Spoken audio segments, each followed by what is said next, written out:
प्यार से कहना महापुरुषों जी, धन निरंकार जी।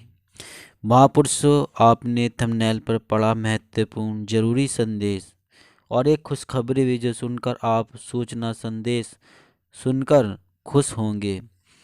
तो महापुरुषों बने रहिए। दास आपको वीडियो के बीच में या अंत में खुशखबरी जरूर देगा, लेकिन इससे पहले करते हैं कुछ ज्ञान चर्चा, बढ़ाते हैं ज्ञान को और लेते हैं माँ सुदीक्षा जी से रहम थे। तो दास शुरू करने से पहले निवेदन कर रहा है, अगर नहीं किया अभी तक चैनल को सब्सक्राइब तो संदेश निरंकारी का चैनल को सब्सक्राइब कर दीजिए और बेल आइकन भी प्रेस कर दीजिए। तो महापुरुषों, संतों महात्माओं ने धर्म ग्रंथों में सतगुरु की महिमा का वर्णन किया है। सतगुरु लोक परलोक के मालिक हैं। सतगुरु और ब्रह्म एक ही है। सतगुरु को सर्वोत्तम कहा गया है। महापुरुषों, इस सृष्टि का रचनहार, पालनहार और संहार करने वाला भी गुरु ही है। सतगुरु की निरंकार प्रभु का साक्षात करवाता है।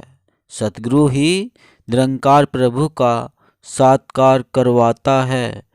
सद्गुरु के बिना परमात्मा की अनुभूति नहीं हो सकती। गुरु जगत विधाता और 84 लाख योनियों से मुक्त कराने वाला है। महापुरुषों, सतगुरु बाबा हरदेव जी अपने विचारों में अक्सर कहा करते थे, बड़े भाग मानुष तन पावा, मानव शरीर बड़े भाग्य से मिला है। ऐसा इसलिए कहा गया है क्योंकि इस परम ज्ञान की प्राप्ति मनुष्य जन्म में ही हो सकती है। सतगुरु बाबा चोला बदलकर संसार के जीवों का कल्याण करने इस संसार में आते हैं। युगों युगों से गुरु की कृपा मनुष्य पर होती रही है। महापुरुषों, सतगुरु और निरंकार अलग नहीं हैं। अगर परमात्मा को सच्चिदानंद अर्थात सत्य, चेतन और आनंद की संज्ञा दी है तो वही सतगुरु ने सच्चिदानंद के साथ साथ 2 गुण और भी दर्शाए हैं। हम सतगुरु को साकार रूप में देखते हैं और इससे बात कर सकते हैं। महापुरुषों, सतगुरु बाबा गुरबचन सिंह जी के समय की बात है। एक व्यक्ति ने जब पहली बार स्टेज पर उनके दर्शन किए तो उनके चेहरे की आभा, जलाल और उनकी रूहानियत देखकर वो इतने प्रभावित हुए कि सत्संग में बाबा जी के विचार सुनकर वहाँ से ब्रह्म ज्ञान की दात लेकर ही अपने घर लौटे। महापुरुषों, प्रतिदिन सत्संग ने उनके ऊपर ऐसा जादू किया कि पूरी तरह सेवा सुमरन में रास्ते चले गए। सेवा सुमरन में रमते चले गए। ज्ञान की ऐसी मस्ती छाई कि उनका परिवार भी उनके साथ मिलकर ज्ञानवान हो गया। उनकी सेवा, भक्ति और प्यार देखकर सतगुरु बाबा जी ने उन्हें प्रमुख की सेवा दे दी।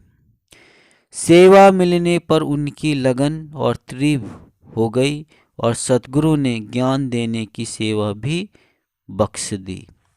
एक दिन वो प्रमुख महात्मा सत्संग में स्टेज पर विराजमान थे। उन्हीं की संगत का एक महात्मा अपने हाथ किसी अन्य सज्जन को ज्ञान की प्रेरणा देकर सत्संग में लेकर आए। जैसे ही वो सज्जन नमस्कार करने के लिए आगे बढ़ने लगे, एकदम उनके कदम रुक गए। उसने महात्मा से पूछा, ये जो ऊपर स्टेज पर बैठे हैं ये कौन हैं? महात्मा ने बताया कि ये यहाँ की संगत की देखभाल करते हैं, इन्हें हम प्रमुख कहते हैं। उस व्यक्ति ने जवाब दिया कि अगर ये आपकी संगत की देखभाल करते हैं, आप कह रहे हो कि ये प्रमुख हैं, तो माफ़ करना, मुझे आपकी संगत में कोई दिलचस्पी नहीं है। महात्मा ने पूछा, आप ऐसा क्यों कह रहे हो? ऐसा क्या हो गया? अब उन्होंने बताया कि कुछ साल पहले मैं और ये एक ही वनस्पति कारखाने में काम करते थे। ये बड़े ही शरारती, मारपीट वाले और नशों में लिप्त रहने वाले आदमी थे। मैं इनको अच्छी तरह जानता हूँ। महापुरुषों, मुस्कुराकर महात्मा ने जवाब दिया, आप ठीक कह रहे हैं। हम युगों युगों से गुरु की बात सुन रहे हैं कि गुरु ने रीठे मीठे कर दिए। यहाँ भी बिल्कुल वैसा ही है। इस बात का सारी संगत को पता है।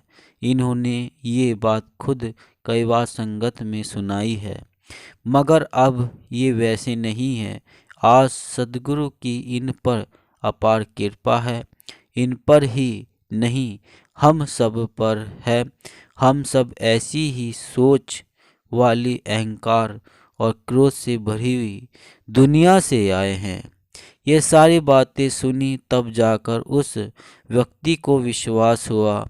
इस प्रसंग का यही अर्थ है कि सतगुरु की शरण में आकर बड़े से बड़े पापों के पाप धुल जाते हैं, उनके समस्त दुखों का नाश हो जाता है। सतगुरु जीवन जीने की कला सिखाता है। सतगुरु दयालु है, कृपालु है, कृपा निधान है, बख्शनहार है। मोक्ष का रास्ता सतगुरु के चरणों से होकर जाता है। आज सतगुरु माता शिविंदर हरदेव जी महाराज ब्रह्म ज्ञान प्रदान कर मानव पात का कल्याण कर रहे हैं। तो महापुरुषों, जैसे दास ने कहा था कि खुशखबरी, तो महापुरुषों अभी हमने जो टॉपिक करा सुना, आपने जो चर्चा की, दयावान है सतगुरु, तो इसी पर आज हमने वार्तालाप की, ज्ञान बढ़ाया। सतगुरु आपको भी सारे सुख प्रदान करे, आपके कार्य सारे नवाज कर आपको संसार के सारे दुख सुख दे, संसार के सारे सुख दे महापुरुषों आपको। और खुशखबरी कि आज है संडे, और संडे को शाम को माता जी का है प्रोग्राम 4 से 6:30 बजे तक। तो महापुरुषों, ये स्थान है दिल्ली, जहाँ कभी पहले समागम हुआ करता था। ये खुशखबरी की बात है, जहाँ पहले समागम होता था दिल्ली राम लीला ग्राउंड में, और ये चावड़ी बाज़ार के आसपास है। तो वहाँ पहले कभी समागम हुआ, दास को तो पता नहीं, सुना है दास तो सिर्फ दिल्ली ही जा पहुँचा था। तो महापुरुषों, आप वहाँ जा कर के रहमतें लूट सकते हैं, बख्शिश सतगुरु की प्राप्त कर सकते हैं। और अगर नहीं जा सकते तो मोबाइल पर ही देख सकते हैं, live.nankari.org मोबाइल पर आप देख सकते हैं। या आसपास हैं और मन है जाने का, तो आप वहाँ पर रामलीला ग्राउंड और चावड़ी बाज़ार के पास दिल्ली में, यहाँ पर माता जी का प्रोग्राम शाम को 4 से 6, 6:30 बजे के लगभग रहेगा। तो दास भी लेता है इजाज़त, और इजाज़त से पहले कह रहा है, फिर से नहीं किया है चैनल को सब्सक्राइब तो संदेश निरंकारी का चैनल को सब्सक्राइब कर दीजिए और बेल आइकन भी प्रेस कर दीजिए। दास मिलता है नेक्स्ट वीडियो में, तब तक के लिए आपके चरणों में दास का सिर रखकर प्यार भरा धन्य निरंकार जी।